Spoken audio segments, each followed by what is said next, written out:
Hello everyone, so welcome to game number 3 between Dark and Serral at the Blizzcon Global Finals.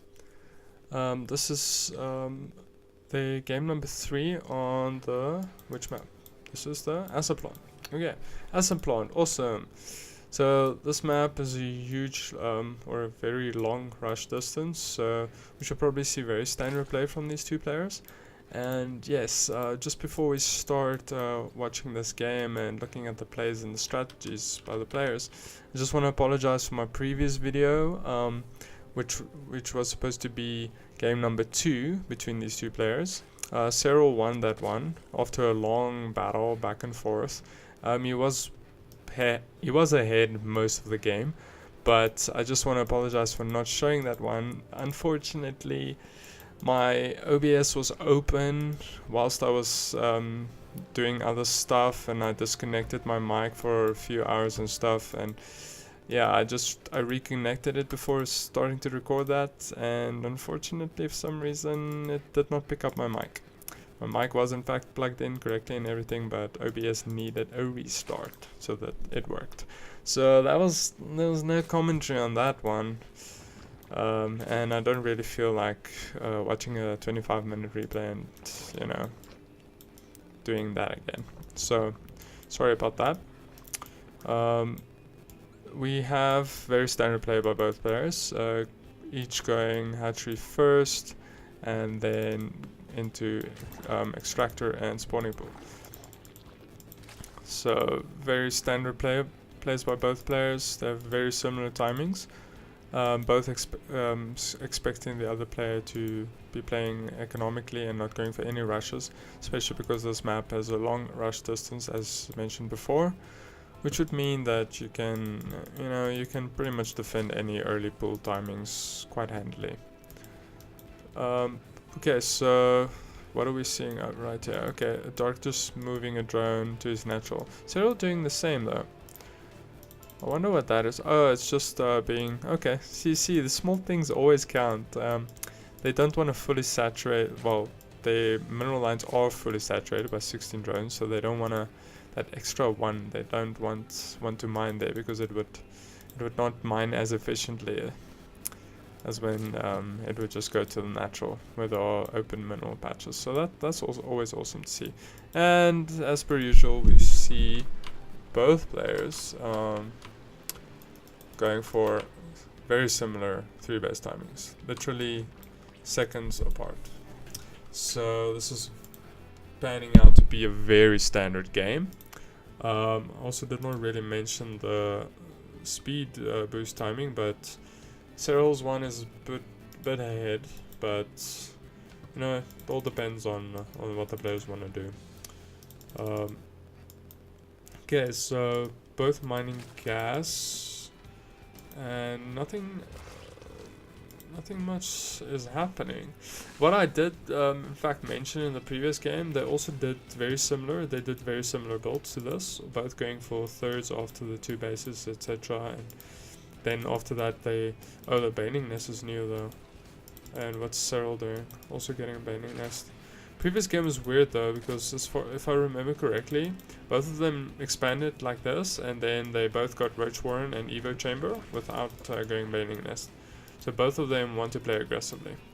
And I also mentioned something, and that was that at my level of play, which is unfortunately in Diamond, and Zerg though, which is not my main res, at my level of play, the enemy, my opponents don't usually try to go economic plays, so I end up having to defend against super early baning all-ins on 2 bases and stuff, and unfortunately my baning versus baning micro is not that great, and I play with a ping disadvantage. It's not a good excuse, I know, but playing with more than a bit over 200 ms is a bit terrible. I know it's equalized, sort of, but yeah. Just in the end, it's not my forte, I just have to say. So I end up losing a lot of those early engagements, baning versus baning. So I wish my opponents used to will respect the rule, and both will go economic, because I prefer the the 3 base versus 3 base ZVZ. But anyway, of course you can't require your opponents to always, you know, go for that style of play. Of course, diversity is always good, and learning to defend early rushes is also a way to improve some skill. So Serral just scouting all over the map, and he's actually found some banelings being morphed, so he's just killing them off with lings. He won't be able to get this last one, I think. It will be able... Oh, he's building drones. Okay, well played by them.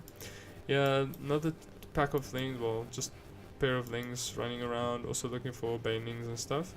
Whilst he's mainly just droning and getting +1 attack. Dark is also getting +1 attack at a very similar timing. A bit later than Serral's. Neither... Okay, he's getting lair. Does... Oh, lair time is also very similar.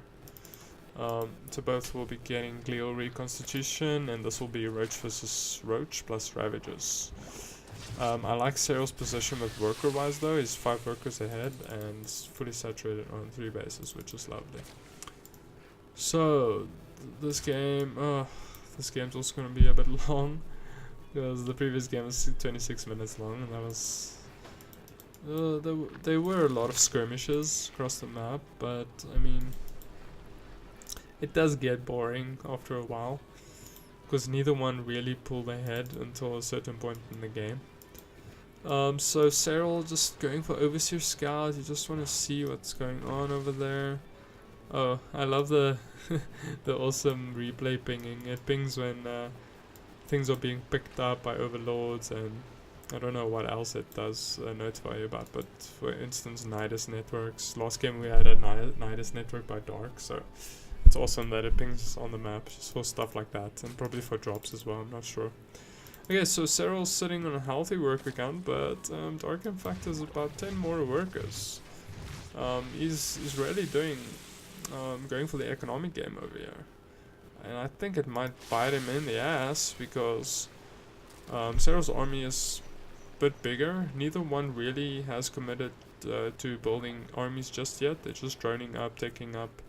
Serral is catching up in workers, so he's also going for a healthy fourth base with at least a few drones to mine there. I think the main thing for Dark was to get the 8 gases, or let's just say the 4th gas in essence, so that he can start producing. Well, he's actually going mirrorless. Sorry, I also missed that. Not much going on the map, but in another sense there is, because there's a whole lot of scouting done by each player and movement with units. It's a bit hard to catch everything. Okay, Lurker then for Serral. So he's gonna go for the Hydras and Lurkers and Roaches, just like the previous game. He did this. Versus the Muta, Banelings and Roaches of Dark. Now, if this is any indication of the previous game, or let me rather say, if the previous game is any indication of what Dark's going to do, then he might just make a few mutas. Oh, that was a huge bust over there. Yeah, that must have been ugly, because Dark lost about 10 drones or something. Okay, that's quite huge. But anyway, what I wanted to say is, previous game he also only made about 5 or 6 meters, just like and then he stopped. So I really wonder what this is for. It's very costly to go Spire and mutas and stuff, but I think it's literally just to get some map control by killing off overlords. I can't think of anything else. I'm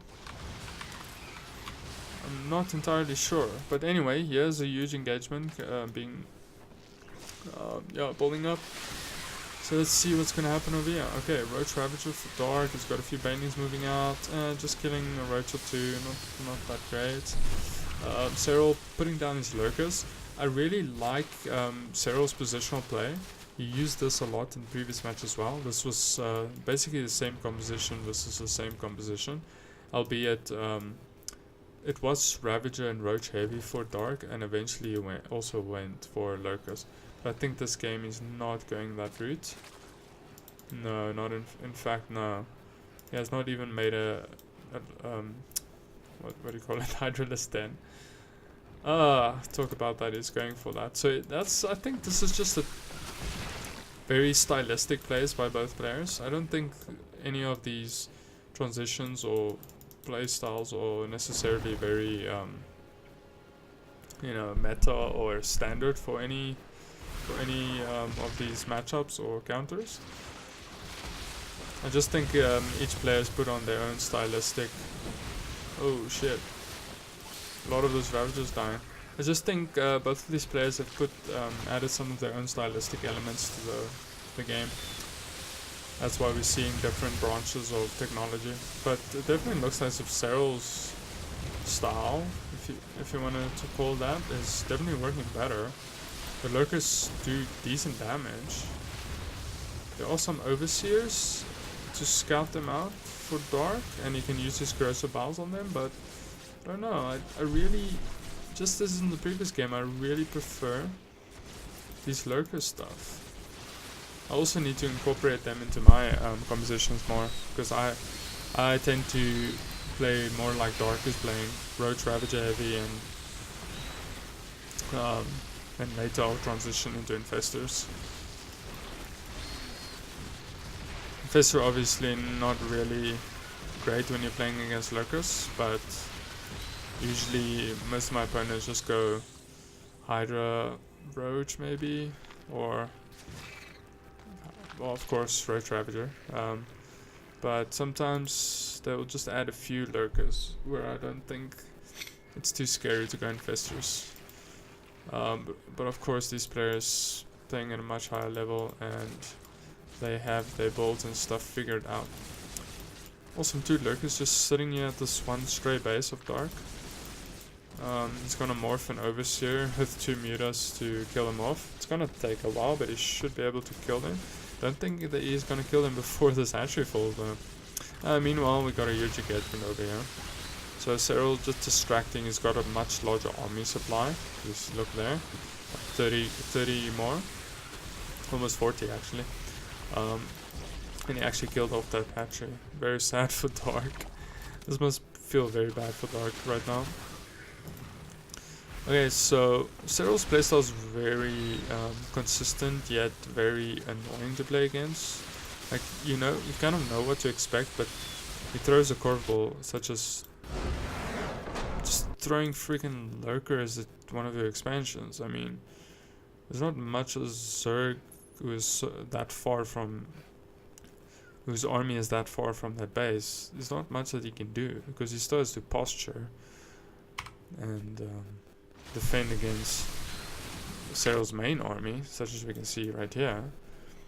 So that play by Serral is really cool. It's denying expansions, and you need overseers and some units to destroy these lurkers.